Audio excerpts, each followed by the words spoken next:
கர்த்தருடைய நாமம் மகிமைப்படுவதாக. Praise the Lord. ஆமென். ஆண்டவர் நமக்கு கொடுத்த நல்ல ஒரு புதிய நாளுக்காக கர்த்தரை ஸ்தோத்திரிக்கிறேன். கடந்த சில வாரங்களாக நாம் அந்த இரைச்சல் அப்படிங்கிற தலைப்பை 4 ஜீவன்களின் இரைச்சல் அப்படிங்கிறத நம்ம கேட்டுக்கிட்டே இருக்கோம். முதல் மனுஷ முகம் கொண்ட அந்த ஜீவனுடைய இரைச்சலை கேட்டோம். அது தேவனுடைய சுபாவத்தின் அந்த குணநலன்களை வெளிப்படுத்துகிறது, கேரக்டர்ஸ் வெளிப்படுத்துகிறது சொல்லி நம்ம பார்த்தோம்.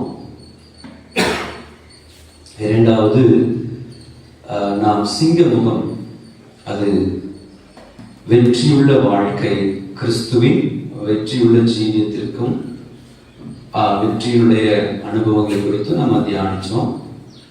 மூன்றாவது எருதை குறித்து நாம் கேட்டோம் கடந்த வாரத்தில். எருது தேவ சித்தத்தின் பூரணம், பாடுகளின் பூரணம் என்று சொல்லி நாம் அதை தியானித்தோம். இன்றைக்கு கடைசி ஜீவன், எசேக்கியேலின் புஸ்தகத்துல 1ஆம் அதிகாரத்துல நம்ம படிச்சோமே, அந்த வசனத்தை நாம் இன்றைக்கு ஆதாரமாக கொண்டு நாம் அதை வாசிக்க கேட்கலாம். அவைகளுடைய முகங்களின் சாயலாவது வலது பக்கத்தில் 4 மனுஷ முகமும் சிங்க முகமும், இடது பக்கத்தில் 4 எருது முகமும் கழுகு முகமுமாய் இருந்தன. ஆமென். இந்த 4 ஜீவன்களில் 4ஆம் ஜீவன் கழுகை குறித்து நாம் இன்னைக்கு தியானிக்க போகிறோம். இஸ்ரவேல் ஜனங்கள் பாளையம் இறங்கும் போது, அவர்கள் பாளையம் இறங்கிக் கொண்டிருக்கும் போது நடுவில் ஆசரிப்பு கூடாரம், கிழக்கு, மேற்கு, தெற்கு, வடக்கு 4 திசைகளிலும் 3 கோத்திரங்கள், கிட்டத்தட்ட 12 கோத்திரங்களை 4 திசைகளுக்கும் பிரித்து நடுவுல தேவ சமூகம் இருந்ததை நாம் படிக்க முடியும். ஒவ்வொரு கோத்திரங்களுக்கும் ஒரு கொடியை, ஒரு சின்னத்தை ஆண்டவர் கொடுத்திருந்தார். அதில் ஆசேர், நப்தலி, தான் இந்த 3 கோத்திரங்களுக்கு ஒரு கொடியை கொடுத்திருந்தார். அந்த கொடி என்னாகமத்தின் புஸ்தகம் 2ஆம் அதிகாரம் 25ஆம் வசனத்தை நாம் படிப்போமானால், தானுடைய பாளையத்து கொடியுடைய, தானுடைய பாளையத்தின் கொடியை, கொடியுடைய சேனைகள், கொடியுடைய சேனைகள் வடபுறத்தில் இறங்க வேண்டும், இறங்க வேண்டும். அமித்சாதாயின் குமாரனாகிய. போதும். இந்த வசனத்துல நாம் படிக்கிறோம் 3 கோத்திரங்கள். நீங்க மேல படிச்சீங்கன்னா அந்த 2ஆம் அதிகாரம் முழுக்க கோத்திரங்களை எல்லாம் பிரித்து கொடுக்கறாங்க. ஆசேர், நப்தலி, தான் இந்த 3 கோத்திரங்கள் ஒரு பக்கத்தில் இருக்காங்க. அவர்கள் இருக்கிற அந்த பகுதிக்கு நேராக, அந்த தான் கோத்திரத்துக்கு நேராக, இந்த 3 கோத்திரத்துக்கும் தான் கேப்டன், தலைமை தாங்கணும். இந்த தான் கோத்திரம் தலைமை தாங்கும் போது அவர்களுக்கு ஒரு கொடியை ஆண்டவர் கொடுத்திருந்தார். அந்த கொடியில் கழுகினுடைய முகம் பதிக்கப்பட்டதான ஒரு கொடி. அந்த திசைக்கு நேராக திரும்பும் போது தானுடைய கூடாரத்துக்கு மேலாக ஒரு கொடி 24 மணி நேரமும் பறந்து கொண்டிருக்கும். அந்த கொடியினுடைய சின்னம் கழுகா இருந்தது.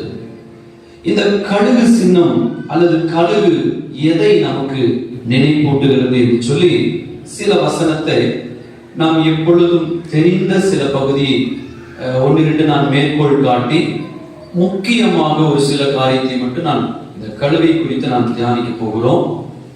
யோபுவின் புஸ்தகத்துல 39ஆம் அதிகாரம் 27ஆம் வசனத்தை நாம் வாசிப்போமானால், உன் கற்பனையினாலே கழுகு உயர பறந்து, உயரத்திலே தன் கூட்டை கட்டுமோ, அதன் கண்மலையிலும். 28வது வசனம், படிங்க. அது கண்மலையிலும் கண்மலையின் சிகரத்திலும் கண்மலை சிகரத்திலும் அரணான ஸ்தலத்திலும் தங்கி வாசம் பண்ணும். இந்த யோபுவின் புஸ்தகத்துல 39ஆம் அதிகாரம் 27, 28 வசனத்துல படிக்கிறோம். இந்த கழுகை குறித்து தேவன் யோபுவிடம் சொல்லுகிறார். அது உயரே பறந்து செல்லுகிற ஒரு ஜீவன், அது உயரே பறக்கிற ஒரு அனுபவம் அப்படிங்கிறார். அது கண்மலையில் என்ன செய்கிறதா? கூடு கட்டுகிறது அப்படின்னு படிக்கிறோம். அது மட்டுமல்ல, கண்மலையில தங்கக்கூடிய ஜீவன் அப்படின்னு நாம் படிக்கிறோம். இந்த வசனத்தில் இருந்து உயரே பறக்கிற, கண்மலையில் தங்குகிற, கண்மலையின் கூடு கட்டுகிற ஒரு ஜீவன் அப்படின்னு நம்ம தெரிந்து கொள்ள முடியும். நீதிமொழிகளின் புஸ்தகம் 30ஆம் அதிகாரம் 19ஆம் வசனத்துல சாலமோன் தன்னுடைய வசனத்தை எழுதுகிறார். அவையாவன ஆகாயத்தில் கழுகினுடைய வழியும், ஆகாயத்தினுடைய கழுகின் வழி. படிங்க. கண்மலையின் மேல் பாம்பினுடைய வழி, நடுக்கடலில் கப்பலினுடைய வழியும், நடுக்கடலுடைய ஒரு கப்பலின் வழி, ஒரு கண்ணியை நாடிய மனுஷனுடைய வழியும். இந்த வசனத்துல 4 ஆச்சரியமான காரியத்தை விளக்கும் போது முதல் காரியமாக ஒரு காரியத்தை சொல்லுகிறார். கண்மலையில் கழுகினுடைய வழி எப்படி இருக்கிறதா? ஆச்சரியமா இருக்கிறதா?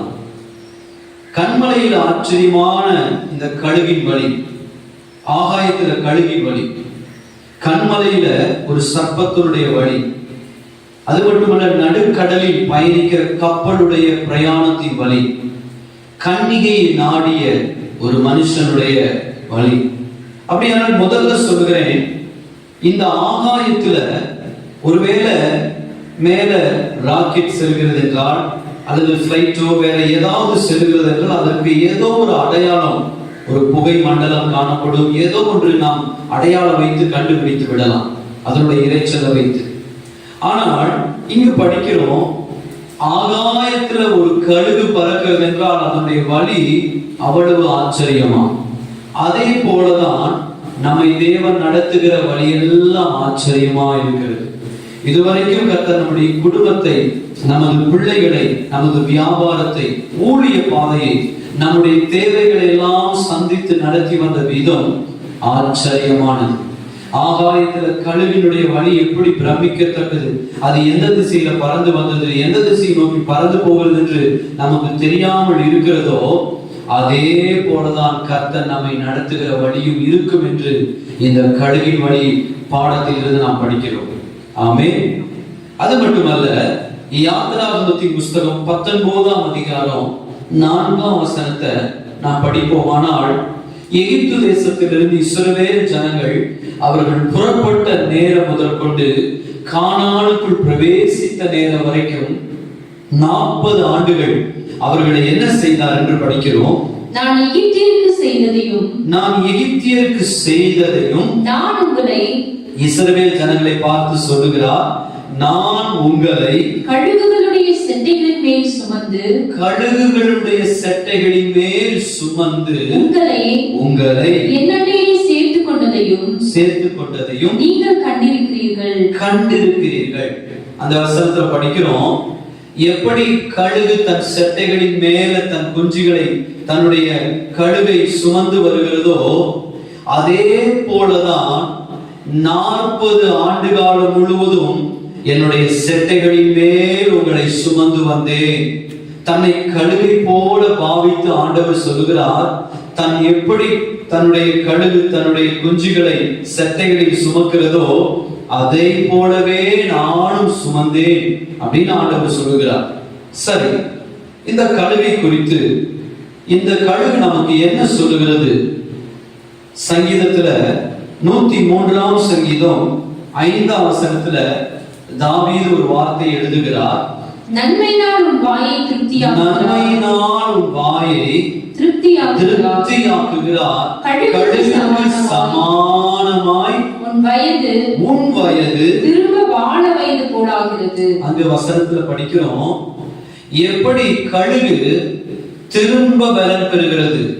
ஏசாயா 40ஆம் அதிகாரம் 31ஆம் வசனத்துல நாம் படிக்கிறோம், கர்த்தருக்கு காத்திருக்கிறவர்கள், படிங்க, கர்த்தருக்கு காத்திருக்கிறவர்களோ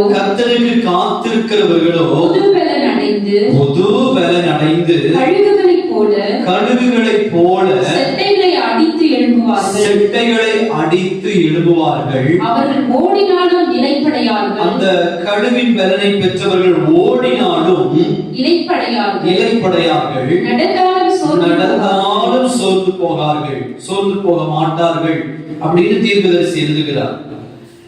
சங்கீதத்துல படிச்சது போல திரும்ப வாழ வயதை, புது பலனை ஏசாயா சொன்னது போல புது பலன், சங்கீதக்காரர் சொன்னது போல திரும்பவும் வாழ வயதின் பலன். அப்படியானால் கழுகு நமக்கு சொல்லுகிறது ஒரு புது பலனை நமக்கு நினைப்பூட்டுகிறது. கழுகை குறித்து நாம் படிக்கும் போது 40 கிட்டத்தட்ட 80 ஆண்டுகள், 70 80 ஆண்டுகள் வாழக்கூடிய ஒரு ஜீவன் இந்த கழுகு. முதல் 40 ஆண்டுகள் நீங்க படிச்சீங்கன்னா அது ரொம்ப அழகாய் பறந்து செல்லும். ஆனால் அடுத்த 40 ஆண்டு முடிந்து 41ஆம் ஆண்டு வரும்போது அது உயர ஒரு கண்மலையில பறந்து போய் தன்னுடைய பலனை புதுப்பித்துக் கொள்ள காத்திருக்கும். தன்னுடைய கைகளில் கால்களில் இருக்கிற நகங்களை அது உடைத்துக் கொள்ளும். தன்னுடைய அழகை, தன்னுடைய தரையை அந்த கற்பாறையில மோதி அதை உடைத்து தன்மேல் இருக்கிற ரோமத்தை, முடியை எல்லாம் தன்னுடைய ஒவ்வொரு இந்த அழகினால் குத்தி இறுதியில் தன்னுடைய அழகையும் அது உடைத்து போடும். அது எவ்வளவு தன்னை காயப்படுத்தி மொட்டையாக தன்னை காட்ட முடியுமோ அவ்வளவு தன்னை அப்படி மாற்றிக்கொள்ளும். அடுத்து கொஞ்ச வருஷம் காத்திருந்து தன்னுடைய நகங்கள், முடி, தன்னுடைய பலன், இத இழந்து போன எல்லா ஆரோக்கியமும் ஒரு சில வருஷத்துக்குள்ள திரும்ப வந்துடும். அது அடுத்து வாழக்கூடிய 30-40 ஆண்டு காலம் ஏற்கனவே இருந்த அந்த பலத்தை விட பல மடங்கு, நான் சொல்லுவேன் ஒரு 10 மடங்கு அதிக பலனை அது பெற்ற ஒரு ஜீவனாய் வாழும். அதே போலதான் யாரெல்லாம் தேவ சமூகத்துல காத்திருக்கிறார்களோ, பொறுமையோடு இருக்கிறார்களோ, அவர்களுக்கும் அந்த தேவ சமூகம், காத்திருக்கிற அந்த தேவ சமூகத்தினுடைய நாட்கள் எல்லாம் புது பலனை பெற்றுக் கொள்ளுகிற நேரம். நான் உங்களோடு சொல்லுகிறேன், இந்த கழுகு எதை நமக்கு அடையாளப்படுத்துகிறது? ஒரு 2 காரியங்களை மட்டும் நான் முன் வைக்கிறேன். ஒன்று, நான் ஏற்கனவே இந்த எருதுக்கு சொன்னேன், எருது எப்படி 2 காரியத்தை அடையாளப்படுத்துதோ கழுகும் 2 காரியத்துக்கு நிழலாட்டமா இருக்கிறது. ஒன்று, அது ஒரு உன்னத ஜீவியம். 2வது, அது ஒரு வேறுபட்ட ஜீவியம். ஒரு உன்னதமான வாழ்க்கை, மேலான வாழ்க்கை, அது அப்படிப்பட்ட மகிமையான வாழ்க்கைக்கு அடையாளம். 2, தன்னை எப்பொழுது வேறுபடுத்தி கொண்டு வேறுபாட்டின் ஜீவியம் செய்யக்கூடிய ஜீவன். இது 2ஐயும் அடையாளப்படுத்துகிறதுக்கு தான் இந்த ஜீவராசியை கர்த்தர் நமக்கு காண்பிக்கிறார். அப்படியானால் இந்த கழுகு முகம் நமக்கு எதை சொல்லுகிறது? கழுகு முகம் சபைக்கு என்ன பாடத்தை சொல்லுகிறது என்றால், நாம் எப்பொழுதும் மேலான சிந்தை கொண்டு மேலோக்கி ஜீவிக்க வேண்டும், ஒரு உன்னத ஜீவியத்தை நாம் வாழ வேண்டும் என்பதை நமக்கு அடையாளப்படுத்துகிறது. 2வது, நாம் எப்பொழுதும் செப்பரேட், ஒரு வேறுபட்டவர்களாய் ஜீவிக்க வேண்டும். நமக்கும் அந்நியர்களுக்கும் அல்லது புறஜாதிகளுக்கும், தேவ சபைக்கும் பேழியாளுக்கும், இருளுக்கும் ஒளிக்கும், இப்படி வேறுபட்டு ஜீவியத்தை செய்வதற்காக தான் இந்த கழுகின் முகம் நமக்கு நினைப்பூட்டிக் கொண்டிருக்கிறது. இன்னைக்கு கழுகை குறித்து நான் உங்களோடு கூட சொல்லுகிறேன். கழுகை குறித்து ஒரு மேன்மையான ஒரு சித்தம் வேத புஸ்தகத்தில் இருக்கிறது. இந்த கழுகு ஒரு தூர பார்வை கொண்ட, ஒரு தரிசன பார்வை கொண்ட ஒரு ஜீவன். கழுகு ஒரு தரிசன பார்வைக்கு அடையாளம். இன்னைக்கு சபையில இந்த தரிசன பார்வை கொண்டவர்கள் எழும்ப வேண்டும் என்பதை இந்த கழுகின் இரைச்சலின் சத்தம், இந்த கழுகு வெளிப்படுத்துகிறது. சபையில என்ன குறைந்து போச்சுன்னா, தூர பார்வை, தூர தேசத்தை, தூர நன்மையை காணக்கூடியவர்கள் இன்னைக்கு குறைந்து காணப்படுகிறார்கள். ஒரு குறுகிய வட்டத்துக்குள்ளேயே பார்த்து ஓடுகிற இந்த பௌதீக நன்மையை காணக்கூடியவர்கள் தான் எழுப்பி விட்டார்கள்.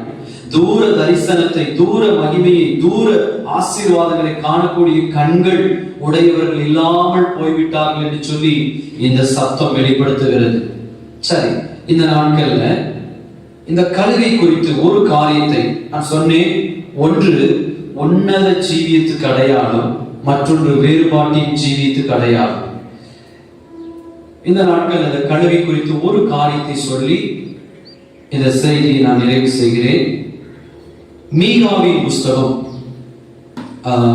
1:16, அதை நான் வாசிக்க வேண்டாம், ஆனா வாசிக்க கேட்க இன்னொரு வசனத்தை கேட்கலாம். செப்பனியாவின் புஸ்தகம் 1ஆம் அதிகாரம் 7ஆம் வசனத்தை வாசிக்க கேட்போம். செப்பனியா 1:7. கர்த்தராகிய ஆண்டவருக்கு முன்பாக மௌனமாயிருங்கள். கர்த்தருடைய நாள் சமீபித்திருக்கிறது. இந்த வார்த்தையை கவனிக்கணும். கர்த்தருடைய நாள் சமீபித்திருக்கிறது. கர்த்தர் ஒரு யாகத்தை ஆயத்தம் பண்ணி, திரும்ப வாசிங்க. கர்த்தர் ஒரு யாகத்தை ஆயத்தம் பண்ணி, கர்த்தர் ஒரு யாகத்தை ஆயத்தம் பண்ணி அதற்கு விருந்தாளிகளையும் அழைத்திருக்கிறார். இந்த கழுகை குறித்து பொதுவாக நாம் நிறைய சத்தியங்களை நாம் கழுகை குறித்து நிறைய கேட்டிருக்கலாம். ஆனால் நான் ஒரு சத்தியத்தை மட்டும் இந்த கழுகின் இறைச்சல், கழுகின் முகம் என்கிற தலைப்புல ஒரு காரியத்தை சொல்ல விரும்புகிறேன். என்ன? செப்பனியா 1:7 இதற்கு ஆதாரமாய் வாசிக்க கேட்டோம். கர்த்தருடைய நாள் சமீபித்து இருக்கிறது. கர்த்தருடைய நாள் வந்துவிட்டது, வந்து கொண்டிருக்கிறது. இதற்கு என்ன செய்கிறார் என்றால், கர்த்தர் இந்த கர்த்தருடைய நாள் சமீபித்துக் கொண்டிருக்கிற இந்த காலகட்டத்தில் கர்த்தர் இன்னொரு பக்கத்தில் ஒரு யாகத்தை, ஒரு விருந்தை கர்த்தர் என்ன செய்தாரா? ஆயத்தம் பண்ணியிருக்கிறார். அது மட்டுமல்ல, அந்த விருந்துக்கு, யாகத்திற்கு விருந்தாளிகளையும் கர்த்தர் என்ன செஞ்சிருக்கிறாரா? ஆயத்தம் செய்து கொண்டிருக்கிறார். இந்த கர்த்தருடைய நாள் எது? கர்த்தருடைய யாகம் எது? கர்த்தருடைய அந்த யாகத்திற்கு அழைக்கப்பட்ட விருந்தாளிகள் யார்? 3 காரியத்தை நாம் இன்றைக்கு தியானிக்க போகிறோம். முதல் சொன்னேன் கர்த்தருடைய நாள். இரண்டாவது கர்த்தருடைய யாகம், விருந்து. மூன்றாவது கர்த்தருடைய இந்த யாகத்திற்கு அழைக்கப்பட்ட விருந்தாளிகள் யார்? இந்த 3 காரியங்களை தியானிக்க போகிறோம். எசேக்கியேலின் புஸ்தகத்துல நாம் படிப்போமானால் 39ஆம் அதிகாரத்தை எடுத்துக்கொள்ளுங்க. 17ஆம் வசனம் தொடங்கி 20ஆம் வசனம் வரைக்கும் நாம் வாசிக்க கேட்போம்.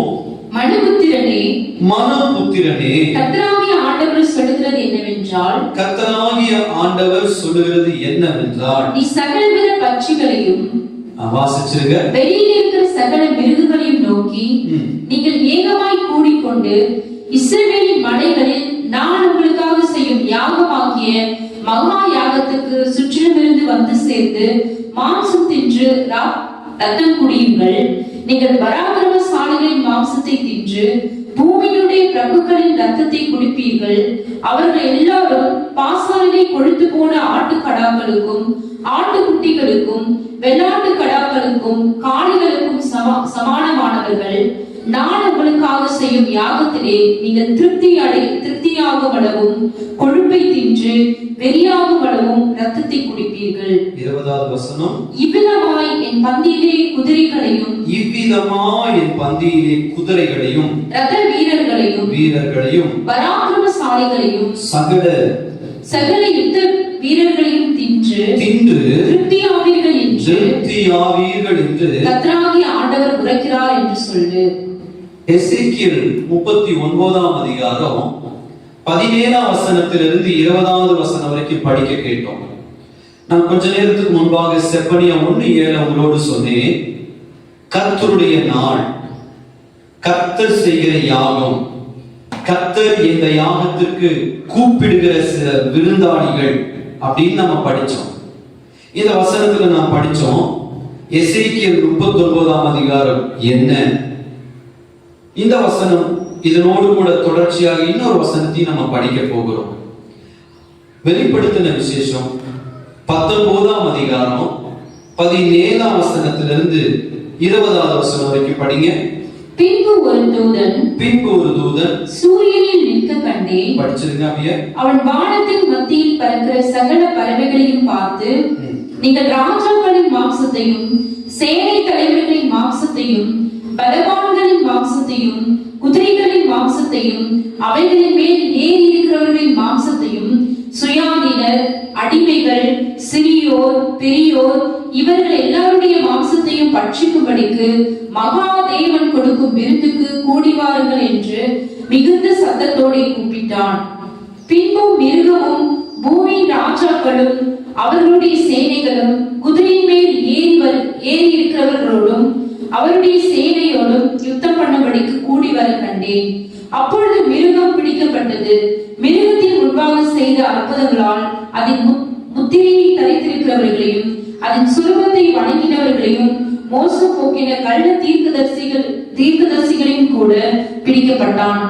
இருவரும் கந்தகம் எரிகிற அக்கினி கடலிலே உயிரோடு தள்ளப்பட்டார்கள். 21 மற்றவர்கள் குதிரையின் மேல் ஏறினவருடைய வாயிலிருந்து புறப்படுகிற பட்டைத்தால் கொல்லப்பட்டார்கள். அவர்களுடைய மாம்சத்தினால் பறவைகள் யாவும் திருப்தி அடைந்தன. கடைசி வார்த்தை, அவர்களுடைய மாம்சத்தினால் பறவைகள் யாவும் திருப்தி அடைந்தன.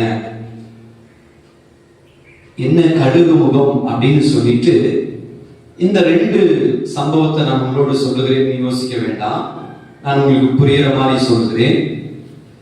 இந்த கடுகு முகம் அப்படின்னு சொன்ன உடனே நமக்கு எளிதில் ஞாபகத்துக்கு வருகிற சில வசனங்களை நான் ஏற்கனவே சொன்னேன். கர்த்தருக்கு காத்திருக்கிறவர்களோ புதுபலன் அப்படின்னு சொன்னேன். இந்த வசனம் இது எல்லாம் நம்முடைய திருச்சபைகளில் கேட்கிறோம், அடிக்கடி கேட்கிறோம். இப்படிப்பட்ட இந்த எசேக்கியேல் அல்லது வெளிப்படுத்தின விசேஷத்திலிருந்து கொஞ்சம் குறைவாக கேட்கிறோம். இந்த குறைவாக கேட்கிற வசனத்தை கொஞ்சம் நினைப்பூட்டும்படிதான் இந்த செய்தி. எசேக்கியேல் 39ஆம் அதிகாரமும் வெளிப்படுத்தின விசேஷம் 19ஆம் அதிகாரமும் படிச்சோம். இந்த சம்பவத்தை படிக்க கேட்டோம். இனி நம்ம செய்திக்குள்ள வரலாம். இன்னைக்கு இந்த பிரசங்கத்தை கேட்கிற இந்த நேரம், இந்த நாள், இப்படிப்பட்ட காலகட்டத்துக்கு பெயர் கிருபையின் காலம் அல்லது பரிசுத்த ஆவியானவருடைய காலம், சபையின் காலம் அல்லது எழுப்புதலின் காலம். இது தேவனுடைய சபையினுடைய இந்த நாட்கள், இப்படிப்பட்ட காலத்துக்குள்ள இருக்கிறோம். இப்படி இந்த காலம் இருந்து கொண்டிருக்கிற இதே நேரத்துல திடீரென்று எக்கால சத்தம் கேட்கும். அது எந்த நேரம் வேணாலும் இருக்கலாம்.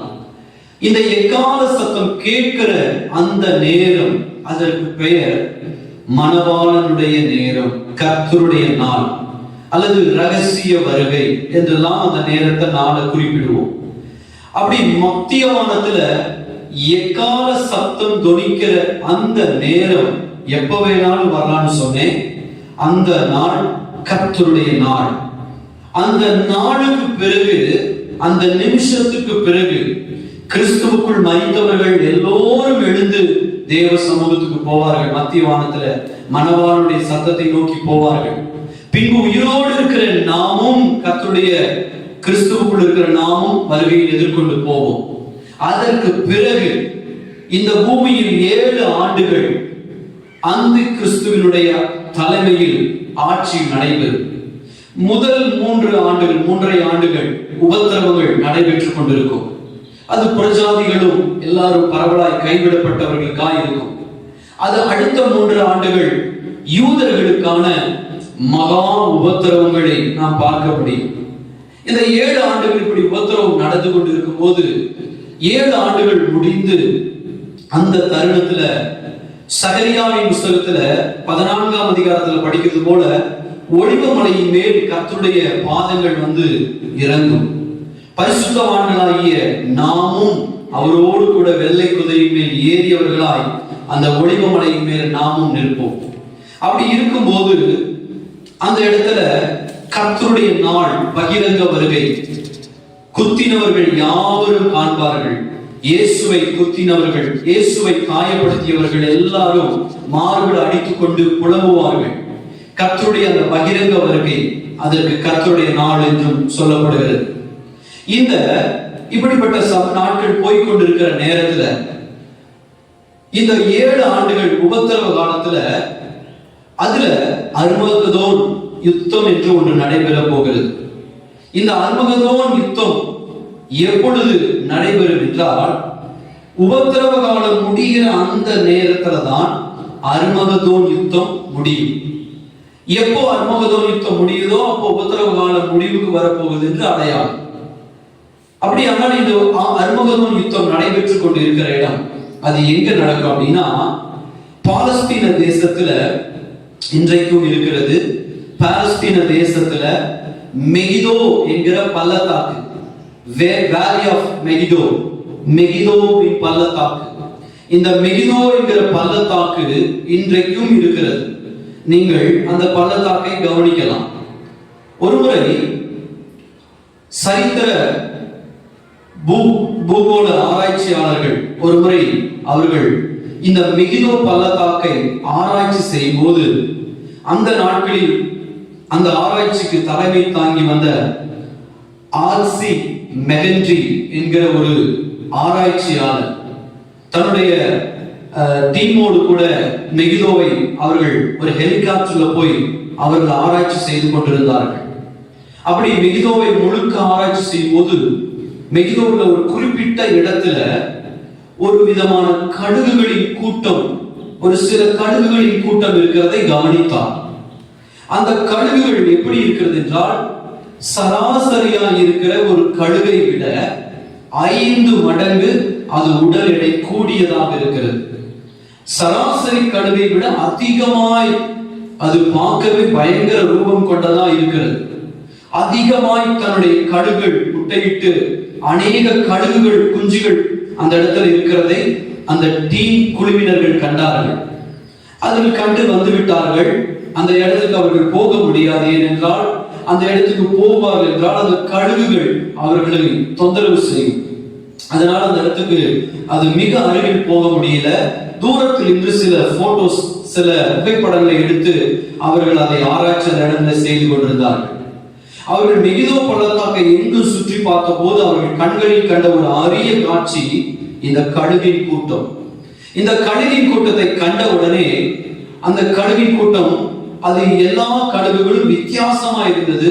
இந்த கழுகுகள் எல்லா சராசரி கழுகை விட மிக மிக ஆச்சரியமா இருந்தது.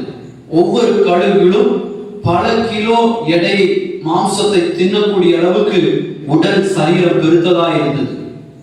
நான் எசேக்கியேல் புஸ்தகத்தில் 39ஆம் அதிகாரத்திலும் வெளிப்படுத்தின விசேஷம் 19ஆம் அதிகாரத்திலும் சொன்னேன்.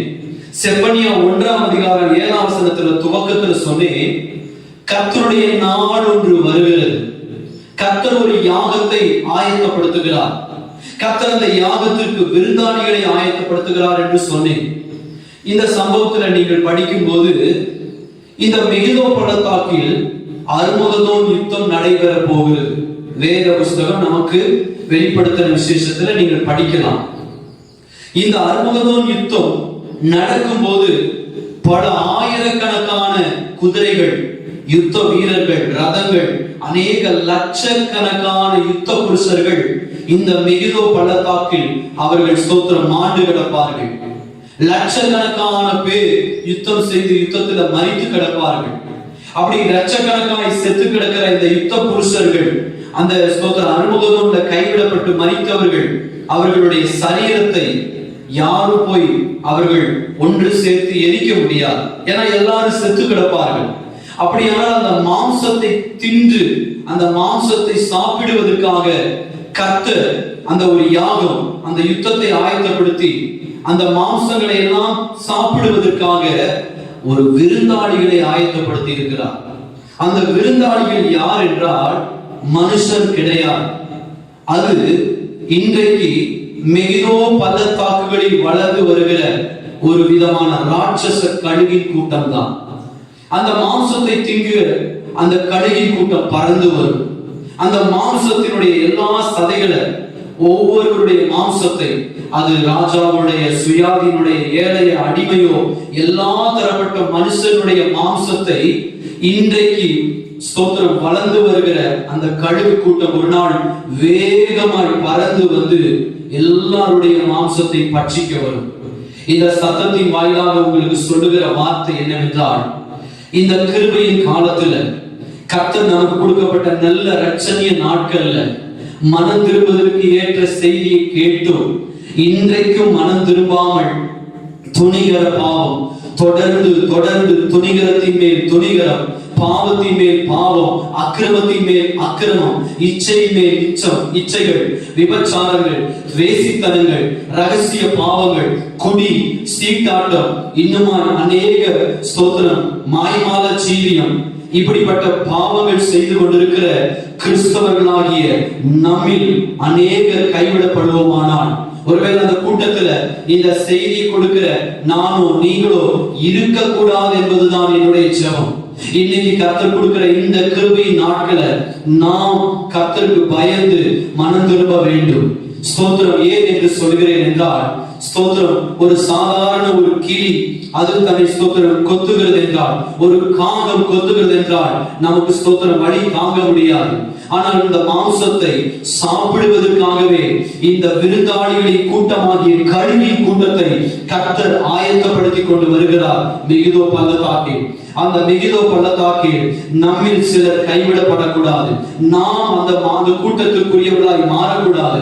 இன்னைக்கு ஸ்தோத்திரம், மனம் திரும்புதல் செய்தியை கேட்டோம். மனம் திரும்புதலுக்கு இடம் அளிக்காத தேவ சபையே, தேவ ஜனமே, தேவ ஊழியக்காரனே, தொடர்ந்து தொடர்ந்து தொடர்ந்து ரகசியமாய் பாவம் செய்கிற தேவ மக்களாகி யாரா இருந்தாலும் இன்றைக்கு மனம் திரும்புங்கள். இந்த கழுகின் சத்தத்தின் வாயிலாக இருந்து உங்களோடு துணிக்கிற வார்த்தை என்னவென்றால், நீங்களும் நானும் மனம் திரும்பாத பட்சத்துல அர்மகதோன் யுத்தம் ஒரு நாள் வரும். அந்த யுத்தத்தில் அந்த நாட்கள்ல நம்முடைய மாம்சத்தை தின்று காயப்படுத்துவதற்கு, கைவிடப்பட்டவருடைய மாம்சத்தை சாப்பிடுவதற்கு ஒரு கழுகின் கூட்டத்தை கர்த்தர் விருந்தாளிகளை போல ஆயத்தம் அளித்து வச்சிருக்கிறார். நாம் மனம் திரும்ப வேண்டும். கர்த்தருடைய பணத்தை தவறான முறையில் கையாளுகிறதை நாம் கைவிட வேண்டும். கர்த்தர் கொடுக்கிற காணிக்கை இருமாப்பா எடுத்து ஆளுகை செய்யக்கூடாது. கர்த்தர் கொடுக்கிற நன்மையை உதாசீனப்படுத்தக்கூடாது. கர்த்தர் கொடுக்கிற ஆசீர்வாதத்தை ஏனோதானோ என்று சொல்லி நாம் ஸ்தோத்திரம் அதை எப்படியோ நம்முடைய மனம் சொல்லுகிற போக்கில் அது செலவு செய்யக்கூடாது. இன்னைக்கு நான் உங்களோடு கூட தாழ்மையாய் சொல்லுகிறேன், கர்த்தர் உங்களுக்கு எத்தனை சந்தர்ப்பங்களை கொடுத்திருக்கிறார். மனம் திரும்புவதற்கும் ஞான ஸ்நானம் செய்தி எத்தனை முறை கேட்டும் இன்றைக்கும் ஞான ஸ்நானம் எடுக்க இன்றைக்கும் நீங்கள் ஸ்தோத்திரம் அதற்கு கீழ்ப்படியவில்லை என்றால், உங்கள் சபையினுடைய போதகனோ அல்லது நீங்கள் ஸ்தோத்திரம் சத்தியத்தை கேட்கிற அல்லது பிரபல தீர்க்கதரிசியோ ஊழியக்காரனோ யார் வந்து ஜெபித்தாலும் அப்படிப்பட்ட நியாய தீர்ப்புக்கு தப்புவிக்கவே முடியாது. இந்த சத்தியத்தை கேட்டவுடனே மனம் திரும்பி இந்த ஞானஸ்நான செய்திக்கு ஒப்பு கொடுத்து ஞானஸ்நானம் எடுங்கள். இன்றைக்கு பரிசுத்தாவின் அபிஷேகம் பெறாமல், பரிசுத்தாவினுடைய நிறைவை பெறாமல் இன்னைக்கு உங்களை நீங்களே ஏமாற்றிக் கொள்கிற அப்படிப்பட்ட ஸ்தோத்திரம் மாய்மால அனுபவங்கள் மாறட்டும். போலியான சில அந்நிய பாஷைகள், யாரோ ஒருவர் பேசுகிற, யாரோ ஒருவர் சொல்லிக் கொடுக்கிற அந்த அந்நிய பாஷையை கேட்டு உங்களை நீங்களே ஏமாற்றிக் கொண்டிருக்கிறீர்கள். நீங்கள் தேவ சமூகத்துல காத்திருந்து பரிசுத்தாவின் அபிஷேகத்தை பெற்றுக்கொண்டு கர்த்தர் தருகிற ஆவியின் நிறைவி வெளிப்பாடை அந்நிய பாஷை நீங்கள் பேச தொடங்குங்கள். அப்படிப்பட்ட ஸ்தோத்திர ஆவியின் நிறைவை பெற்றால் ஒழிய இந்த நாட்கள் நாம் இப்படிப்பட்ட அழிவில் இருந்து தப்பவே முடியாது. மாம்சத்தினுடைய இந்த தவறான தீய செய்கைகளை அழிக்க ஒப்பு கொடுக்கணும். மனப்பூர்வமாய் மனம் திரும்பணும். கர்த்தருக்கு கொடுக்கிறதுல பிசினித்தனம் பண்ணக்கூடாது. கர்த்தருடைய ஊழியத்துக்கு கொடுக்கிறதுல நீங்கள் பிசினித்தனம் காட்டாமல் உற்சாக ஆவியோடு நல் மனதோடு கொடுப்பீர்கள் என்றால் கர்த்தருடைய நாமம் மகிமைப்படும். இன்னைக்கு நான் மறுபடியும் தாழ்மையோடு சொல்லுகிறேன், கர்த்தருடைய யாகம் ஒன்று ஆயத்தமாய் கொண்டிருக்கிறது. கர்த்தர் விருந்தாளிகளையும் ஆயத்தம் பண்ணி கொண்டிருக்கிறார். கர்த்தருடைய நாடு வரப்போகிறது. அதற்கு முன்பாக இயேசுவின் நாமத்தினால இந்த அழிவுக்கு தப்பித்துக் கொள்ள வேண்டும் என்றால் இன்னைக்கே மனம் திரும்பி இன்னைக்கே ஒப்பு கொடுங்கள். ஒரு சிறு பிள்ளை மனம் திரும்புவது போல மனம் திரும்பி தங்களை அர்ப்பணிக்கிறவர்களை கர்த்தர் கைவிட மாட்டார். கர்த்தர் ரட்சிக்க போகிறார். அல்லேலூயா. இந்த வசனத்துல நாம் படிக்கிறோம், கர்த்தருடைய நாள் ஒன்று வரப்போகிறது. இந்த நாள் மிக மிக கொடிய காலம். அந்த கர்த்தருடைய நாளில் ஒருவரும் தப்பித்துக் கொள்ள முடியாது. இந்த கழுகு முகம் எதை சொல்கிறது என்றால், ஒரு பெரிய அழிவுக்கு தப்ப வேண்டும் என்று ஒரு எச்சரிப்பின் சத்தம் இந்த கழுகின் முகம் நமக்கு சொல்லிக் கொடுக்கிறது. இந்த கழுகு முகம் உன்னத ஜீவியம் செய்ய மட்டுமல்ல, ஒரு வேறுபட்ட ஜீவியம் செய்யவும் அழைக்கிறது. இன்றைக்கும் நாம் மனம் திரும்பாமல் இன்றைக்கும் பாவம் செய்து வாழ்வோம் என்றால் நம்முடைய அழிவுக்கு அல்லது நாம் கைவிடப்படுவதற்கு நாமே காரணமாய் மாறுவோம். இன்னைக்கு மனம் திரும்புவோம், இன்னைக்கு ஒப்பு கொடுப்போம். இந்த சம்பவத்துல சொன்னேன், இந்த மெகிதோ பள்ளத்தாக்குல பல ஆயிரக்கணக்கான கழுகுகளின் கூட்டத்தை கர்த்தர் உருவாக்கி கொண்டிருக்கிறார். அந்த மெகஞ்சி என்கிற குழுவினர் அதை கண்டு ஆச்சரியப்பட்டார்கள். இவ்வளவு கழுகுகளா, இவ்வளவு கழுகின் குஞ்சுகளா, இப்படியா அப்படின்னு ஆச்சரியப்பட்டார்கள். இன்றைக்கும் அது மறைவாக வளர்ந்து கொண்டே வருகிறது. எதற்கென்றால், கைவிடப்படக்கூடிய ஒரு திரள் கூட்டம் ஒன்று வரப்போகுது. அந்த கூட்டத்தினுடைய மாംசத்தை பட்சிக்கிறதற்கு, அந்த ஸ்தோத்திரம் பறவைகளுக்கு விருந்து வைப்பதற்காக கர்த்தர் இன்னைக்கு அதை ஆயத்தம் பண்ணுகிறார். நான் சொல்லுகிறேன், இந்த சத்தத்தை கேட்கிற சகோதரியே, சகோதரனே, ஊழியக்காரரே, ஊழியக்காரியே, விசுவாசியே, உங்கள் எல்லோருக்கும் எனக்கும் நம் அனைவருக்கும் தான் 2 விருந்து இன்னைக்கு இருக்கிறது. ஒன்று, ஸ்தோத்திரம் மத்திய வானத்தில் எடுத்துக்கொள்ளப்பட்ட உடனே கர்த்தர் நமக்கு ஒரு பந்தியை ஆயத்தம் பண்ணி வைக்கிறார். ஆபிரகாம் தொடங்கி பழைய ஏற்பாட்டு பரிசுத்தவான்கள் அனைவரும், புதிய ஏற்பாட்டு பரிசுத்தவான்கள் அனைவரும் மத்திய வானத்துல நமக்கு ஒரு பந்தியை கர்த்தர் வச்சிருக்கிறார். ஸ்தோத்திர மணவாளர், அது ஸ்தோத்திர மணவாளனுடைய அந்த திருமணம், அந்த பந்தி. அந்த பந்திக்கு நாம் போக போறோமா? இல்ல அர்மகதோன் யுத்தத்துல அழிந்து கைவிடப்பட்ட கூட்டத்துல போய் அந்த அர்மகதோனுடைய அந்த ஸ்தோத்திரம் மெகிதோ பள்ளத்தாக்குல ஸ்தோத்திரம் செத்த சடலமாய் பறவைகளுக்கு விருந்தாக மாற போகிறோமா? இன்னைக்கு கர்த்தர் நமக்கு கொடுத்த இந்த சரீரத்தை ஆண்டவர் சொன்னார், நீங்களே கர்த்தருடைய ஆலயமா இருக்கிறீங்க. ஒருவனுடைய ஆலயத்தை கெடுத்தால் நான் கெடுப்பேன்னு சொன்னார். இன்னைக்கு நீங்க உங்க கண்களை, ஸ்தோத்திரம் உங்க செவிய, உங்க கைகளை, உங்களுடைய அவயவங்களை எதையெல்லாம் கெடுத்து கெடுத்து கெடுத்து, ஒவ்வொரு அவயமாய் கெடுத்து கெடுத்து கெடுத்து கர்த்தருடைய ஆலயமாகி இந்த முழு சரீரத்தையும் தீட்டுப்படுத்தி கெடுத்திருப்பீர்கள் என்றால், ஸ்தோத்திரம் இன்னைக்கு கடைசி ஒரு தருணம். அவருடைய இரத்தத்தால கழுவ உங்களை ஒப்பு கொடுத்துருங்க. அவருடைய இரத்தத்தால பாவ மன்னிப்பின் நிச்சயத்தை பெற்றுக் கொடுங்க. மறுபடியும் தொடர்ந்து அவருடைய சரீரத்தை கெடுத்துக் கொண்டே இருப்போம் என்றால், ஒரு நாள் இந்த சரீரம் பறவைகளுக்கு இரையாய் மாறும். இந்த ஆலயத்தை, இந்த சரீரத்தை ஒரு நாள் கர்த்தர் ஒரு யாகத்தை உண்டு பண்ணி விருந்தாளிகளாகிய கழுகை கூட்டத்துக்கு ஒப்பு கொடுப்பார். அந்த கூட்டத்துக்கு உங்க சரீரம், நீங்களும் நானும் தப்ப வேண்டும் என்றால் கடைசி சந்தர்ப்பம் இந்த செய்தியா இருக்கலாம். ஒருவேளை இந்த செய்திக்கும் உங்களுடைய செவியை நீங்கள் மறுத்து விட்டால், கர்த்தருடைய நாள் ஞாபகம் வரும்போது இந்த செய்தி அன்று உங்களுடைய அந்த மெகிதோ பள்ளத்தாக்குல ஸ்தோத்திரம் உங்களுடைய காதுகளை தொனிக்கும். நான் நம்புறேன், கைவிடப்பட்ட போது அன்னைக்கு லாசரு அந்த ஐஸ்வர்யனை பார்த்து, உன்னுடைய கைகளில் ஒரு சொட்டு தண்ணீரை நனைத்து என் தாகத்தை நாவை குளிர பண்ணு சொல்லி அக்கினியில கேட்டது போல, நாம் அன்னைக்கு அப்படிப்பட்ட கைவிடப்பட்ட நேரத்துல இயேசுவே எனக்கு மனம் இருந்து கேட்டாலும் அன்னைக்கு ஸ்தோத்திர மீட்பு கிடையாது. கர்த்தருடைய நாமத்தில் இன்னைக்கு கடைசி ஒரு தருணம். ஸ்தோத்திர கைவிடப்பட்டவர்கள் எப்படி இருப்பார் என்றால், கைவிடப்பட்ட ஒரு கூட்டம், இயேசுவே என்னை காப்பாற்றும், இயேசுவே எனக்கு மனம் இருக்கும், இயேசுவே இப்பொழுது மனம் திரும்புகிறேன், எனக்கு உதவி செய்யும் சொல்லி கதறி கூப்பிடுவார்கள். அப்பொழுது கர்த்தர் எப்படி வருவார் என்றால், ஒரு சிங்கத்தை பறிகொடுத்த கரடி, குட்டியை பறிகொடுத்த கரடி வருகிறது போல ஸ்தோத்திர ஆக்ரோஷமாய் வந்து, ஸ்தோத்திர எப்படி கரடி தன் குட்டியை பறிகொடுத்திருக்கிறதோ அதே போல வந்து கைவிடப்பட்ட ஒரு கூட்டத்தை ஆக்ரோஷமாய் கொன்று அவருடைய மாம்சத்தை கீறி போடுவார். இன்னைக்கு தேவ ஜனமே, உங்களோடு கூட இந்த வார்த்தை சொல்லுகிறேன், மனம் திரும்புங்கள், மனம் திரும்புவோம். கர்த்தருடைய வார்த்தை ஏதோ பிரசங்கிக்கிறதுனால எனக்கு அல்ல என்று சொல்ல முடியாது.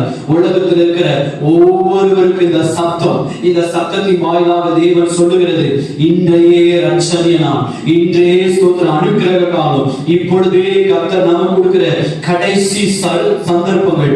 இந்த கடைசி தருணத்தை கைவிட்டால் கர்த்தர் ஒரு நாள் நமக்கு கணக்கு கேட்பார். கைவிட வேண்டாம், ஒப்பு கொடுப்போமா? கர்த்தாவே, இந்த கழுகின் முகம், இந்த கழுகினுடைய இரைச்சலின் சத்தம் என்னை உன்னத ஜீவியம் செய்ய அழைக்கிறது, வேறுபட்டு வாழ அழைக்கிறது, பரிசுத்தமாய் வாழ அழைக்கிறது. என்னை தாழ்த்தி ஒப்பு கொடுக்கிறேன்னு சொல்லாமா? ஸ்தோத்திரம். கர்த்தருடைய நாமத்தில் உங்களோடு சொன்ன இந்த வார்த்தையை கர்த்தர் கவனிச்சிருக்கிறார். நீங்களும் கேட்டிருக்கீங்க. மத்திய 24:28 படிக்கிறோம். ஸ்தோத்திரம். பிணம் எங்கேயோ அங்கு கழுகு கூடுமா? ஸ்தோத்திரம். மாம்சம் ஒரு நாள் கூடும். ஸ்தோத்திரம். உங்களோடு சொன்னேன், மிகுதோ பள்ளத்தாக்குல எல்லாருடைய மாம்சமும் குவியல் குவியலாக இருக்கும். அங்கு அந்த பிணத்தின் நடுவுல கழுகுகள் கூட்டமாய் வரும். அந்த கூட்டத்துல நாம் இருக்கக்கூடாது. மத்திய வானத்துல மணவாளனுடைய அந்த திருமணத்துல, அந்த ஸ்தோத்திரம், அந்த விருந்துல நாம் பங்கெடுக்க போகிறோம். ஆமே. இன்னைக்கு கடைசி சந்தர்ப்பம். நீங்களும் நானும் எடுக்கிற திருவிருந்து, அந்த திருவிருந்த அபாத்திரமா எடுத்தால் ஸ்தோத்திரம், நம்முடைய சரீரம் மெகிதோவின் பள்ளத்தாக்குக்கு போகும். நாம் திருவிருந்தை பரிசுத்தமா எடுத்தால் அது மணவாளனுடைய அந்த கல்யாணத்துல மணவாட்டியாகிய நாம் அந்த ஸ்தோத்திர திருமணத்தோடு கூட பந்தியோடு கூட இணைக்கப்படுவோம். இன்றைக்கு நீங்களே நிதானியுங்கள், நீங்களே தற்பரிசோதியுங்கள், நீங்களே உங்களை ஆராய்ந்து நீங்கள் உங்களை சரி செய்து கொள்ள அர்ப்பணியுங்கள். எந்த விருந்துக்கு போக போறோம், யாருக்கு விருந்தாய் போக போறோம், நாம் நிதானிப்போமானால் கர்த்தர் நம்முடைய குடும்பத்தை ஆசீர்வதித்து நம்மை ரட்சிப்பார். அல்லேலூயா. இந்த நாளிலும் கூட இந்த வசனத்தின் வாயிலாய் கர்த்தர் நம்மை சந்தித்திருப்பார் என்றால் கர்த்தருக்கு நன்றி செலுத்துவோம். இந்த நாட்கள்ல கடைசி முகம் கழுகின் முகம். இந்த கழுகின் முகம் கர்த்தர் நமக்கு சொல்லுகிற சத்தியம். கர்த்தர் உன்னத ஜீவியம் செய்யணும். நீங்கள் உன்னதத்துக்குரியவர்கள், உலகத்துக்குரியவர்கள் அல்ல. நீங்கள் தேவனால் தெரிந்து கொள்ளப்பட்ட ஜனம். நீங்கள் வேறுபட்டு வாழக்கூடியவர்கள். என்னாகமத்துல இஸ்ரவேல் ஜனங்களை கர்த்தர் அந்த மலைக்குன்று பிஸ்காவின் கொடுமுடியிலிருந்து பார்க்கும்போது பிழையாம் சொல்லுகிற வார்த்தை, கர்த்தர் சொல்லுகிறார், இந்த ஜனம் வேறுபட்ட ஜனம். அப்போஸ்தலர் 2ஆம் அதிகாரத்துல பேதுருவின் பிரசங்கத்துல சொல்லுகிறார், மாறுபாடுள்ள இந்த கூட்டத்தை விட்டு நீங்க வேறுபட்டு ஜீவிங்க. அப்படியானால் வேறுபாட்டின் வாழ்க்கையை நாம் விரும்புவோம். நாம் தனித்தவர்களாய், தனித்துவம் உடையவர்களாய் வாழுவோம். You are the unique person. நீங்கள் தனித்தவர்களாய், தனித்துவம் உடையவர்களாய் இருப்பீர்கள் என்றால் கர்த்தர் நம்மை ஆசீர்வதிப்பார். ஆமென். இந்த நாளிலும் இந்த வசனத்தை அடிமையாக என் மூலம் ஆண்டவர் பேசுவதற்கு ஒரு சந்தர்ப்பத்தை கொடுத்ததுக்காக நான் கர்த்தரை துதிக்கிறேன். இன்றைக்கும் அவருக்கு வாரியாக இருந்து அவருடைய வசனத்தை சொல்லுவதற்கும் அவருடைய நாமத்தை மகிமைப்படுத்துவதற்கும் கர்த்தருடைய ஊழியக்காரனாகிய எனக்கும் கர்த்தருடைய ஊழியக்காரியாகிய மகளுக்கும் கர்த்தர் கொடுத்த நல்ல தயவுக்காக நாங்கள் நன்றி செலுத்துகிறோம். God bless you. கர்த்தர் உங்களை ஆசீர்வதிப்பார். எல்லா மகிமையும் கர்த்தருக்கே. தொடர்ந்து எங்களுக்காக ஜெபியுங்கள். உங்களுக்காக நாங்கள் ஜெபிப்போம். ஆமென். Thank you. ஸ்தோத்திரம்.